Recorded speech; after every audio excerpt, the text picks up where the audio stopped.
Morning, everybody. Rolling through traffic in Houston again, and I was listening to some scripture, and there are times when I read things in scripture that I struggle with. There are times when God tells me to do things that I struggle with, because I have this image of God, and I've got him kind of in this box, and sometimes I look at God and I try to put my own personality or my position on God, and that's really not how I'm supposed to see him. I need to understand that God is God. He is the Father. He is the one that makes the decisions. He's the one that we come to learn who we are and how we're supposed to live. And sometimes God will say things to us that we may not be excited about. Sometimes he'll tell us to do things that in the beginning don't feel correct. In our view, we feel like it's not right, or we feel like that's not something we should be doing, or there's any number of reasons. Sometimes we feel it's too hard and it's something that's not possible. Sometimes we feel like it's not the right direction. It kind of leans on the lesson I learned yesterday a bit about the vine dresser. We had a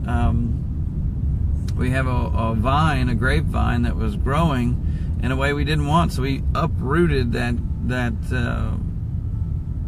grapevine, and we moved it, and then we replanted it, and we've set it up to grow the way we would like it to grow. And going back to the vine dresser, the vine may not have felt that us uprooting that vine and moving it to another location would be beneficial. In fact, after we moved it, surely it went through some distress, and it was hard for that vine to continue to grow.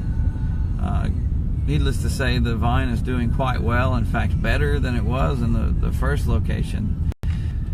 But the thing that we have to come to sometimes in our walk is making sure that we've made the decision that Jesus is Lord of our life, and that God is our Father, and that we will follow him, and that we will listen to him even when it gets tough. We all know about the rich man that comes to Jesus and says, hey, I've followed all the laws and rules. We all know about that guy, and how Jesus responded to him and said, well, go sell everything you own and come follow me, and give the money to the poor, and then come follow me. And the guy walked away with his head down. He was upset. He was hurt because he still had to give, and that's not easy. This idea of Christianity, this idea of making Jesus Christ Lord, this idea of following God, means that we have to submit it all. We have to submit our opinions. We have to submit our own direction. We have to submit what we think is good for us. We have to submit it all. And when we submit it all, he does awesome, crazy awesome things with what we submit to him.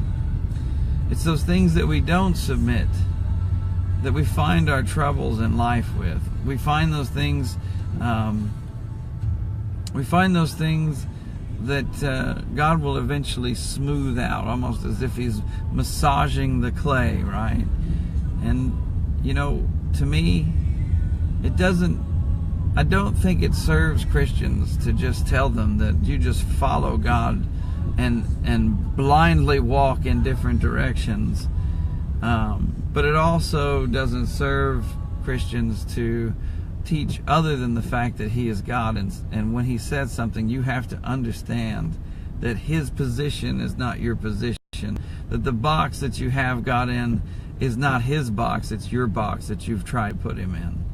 And the things that he's going to call you to do, and the things that he wants you to submit to him, go further than what may feel comfortable. The question is, do you really see him as your God? Do you really see him as your Father? Do you really see him as Lord? Have you submitted it all? And can you continue to do that? Because being saved, while I know many like to describe it as a single prayer or a single moment in your life, and maybe that is a bit true, salvation is a continual dedication of yourself and submitting yourself as a follower of God. We are supposed to submit ourselves as a daily sacrifice. And that's it. That's what we're supposed to do. The question is, do we do that? Are we willing to submit ourselves daily, even if it's uncomfortable to do so? That's what God gave me today, guys. Love y'all. God bless.